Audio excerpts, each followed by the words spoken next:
What follows is the harrowing story of Richard Samuel McCruskey III and the horrifying events that unfolded in Farmville, Virginia. Over the course of several days, a series of decisions, betrayals, and dark impulses culminated in the deaths of 4 innocent people. This is the story of how a young man's obsession, anger, and carefully hidden violence turned an ordinary town into the scene of unimaginable tragedy. From online friendships to real-life encounters, nothing anyone expected would lead to the shocking outcome that would leave a community reeling. Richard recorded this video while residing in the home of his victims, amid their decomposing bodies. Alright, so I'm making this video because, or if anybody finds this, I really don't know what I'm trying to say, and I'm breathtaking at what I've done, and I apologize. I know I'm gonna pay for my consequences. You know, I wish that I could have not done this, but I just lost my mind. I snapped, and I did what I did, and I gotta pay for it now. My consequences. I'm like all shaky and stuff, but like, to anybody that finds this, tell my parents that like I love them, and I'm very sorry for doing this, and there's nothing really else to say. To everybody that is probably gonna hate me for this, I'm sorry, and I had to do it. My mind just snapped. I couldn't control it anymore. That's it. Fuck you to the big world. Fuck everybody in the world. I can't stand this place. He remained inside the house with the deceased for several days. Neighbors detected a foul odor wafting through the area but could not determine the origin. Many assumed it was a dead animal. In reality, it was the scent of 4 human corpses decaying.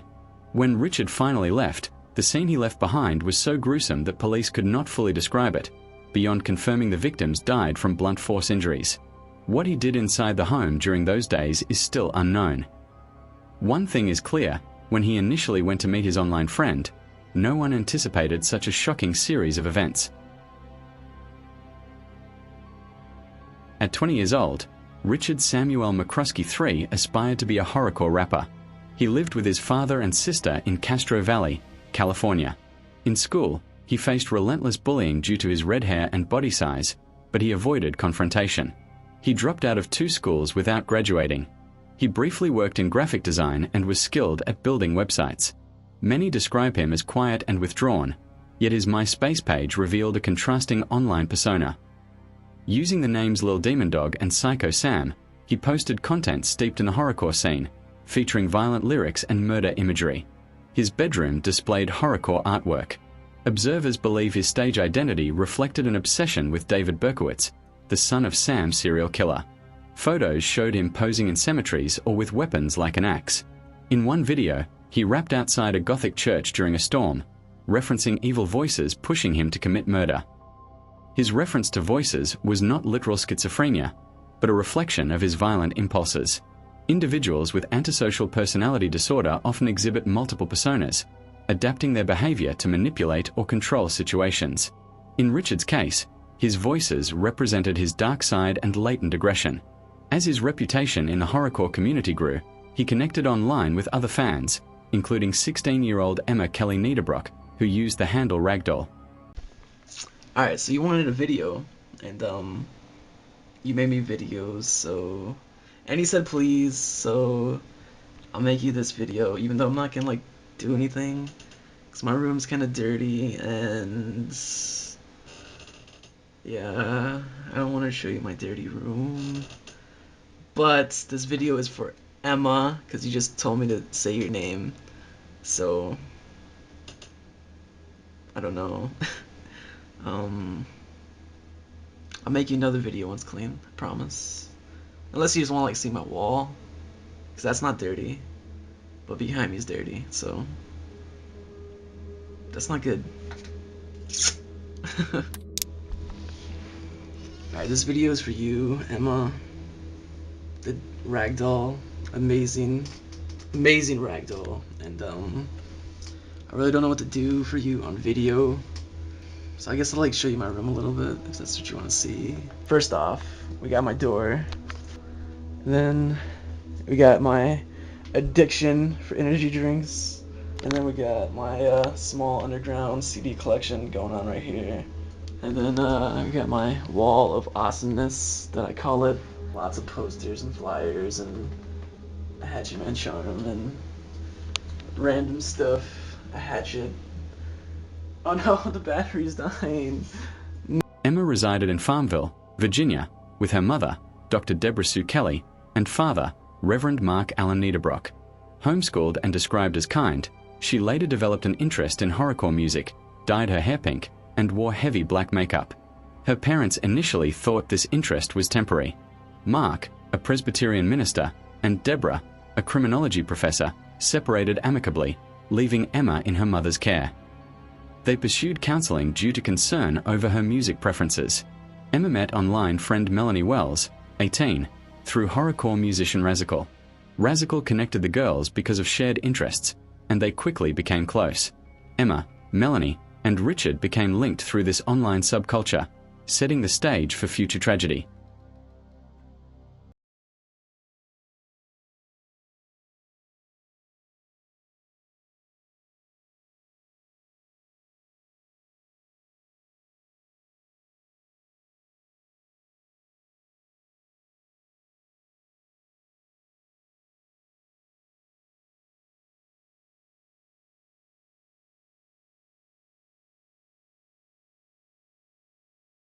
Before long, Richard and Emma's relationship grew romantic online. While Richard called Emma his girlfriend, she considered them close friends, exchanging flirty messages for about a year before arranging to meet in person. The trio planned to attend a horrorcore festival in Southgate, Michigan, called Strictly for the Wicked. Emma's parents, though uneasy about her music, agreed to drive the teens to the festival for safety. Richard, who had recently experienced family turmoil, anticipated this trip as a rare positive event. On September 7th, Emma posted about her excitement over seeing Richard. After traveling approximately 10 hours to the festival, reports suggest Emma may have flirted with other boys, causing friction with Richard. Rumors indicate a possible argument regarding a text message she received at the concert. Richard returned with the group to Farmville the next day. Although relations appeared normal, both girls logged into MySpace late at night. Melanie scheduled to return home on September 16th but never arrived. Her parents, concerned, attempted multiple calls and contacted Richard, who gave inconsistent explanations. Welfare checks by Farmville police initially failed to uncover evidence. Kathleen, Melanie's mother, continued to contact authorities and requested Mark check the house.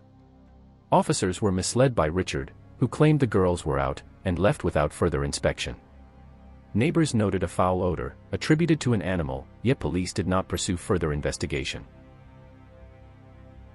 Well, yeah, this is Carmel Police Department. Okay, did you just speak with somebody at the residence? Yes, I just spoke with, the daughter's boyfriend. Okay, well, I don't know. My sergeant went over there and he said that it was a young kid, a boy, and that Melanie and the girl she's staying with are at the movies now. Yesterday they went to Richmond.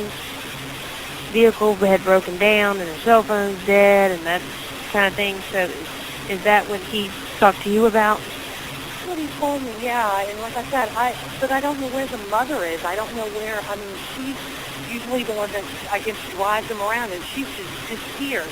I haven't spoken to her at all. The father I talked to earlier on today, Right. He said that he was he was on his way. As a matter of fact, he was on the road when I was talking to him. He was going through Farmville. He was supposed to stop at the house. I haven't heard from him since. Okay. Like I said, I'm at this point, I don't know. I mean, I don't know what to think at all. Okay. You know, and him being at the movies, I just tried to call. He said that Emma tried to call, or just called him from the movies. And I tried to call the phone that he said she called from. There's no answer. It goes right into it. Okay. On September 17th, Richard called his sister, ending with, "I love you guys," which raised her suspicions. Despite appearing non-violent in the past, his history of bullying likely contributed to long-suppressed anger and hatred. Such unresolved trauma, combined with perceived betrayal by Emma, triggered his violent persona.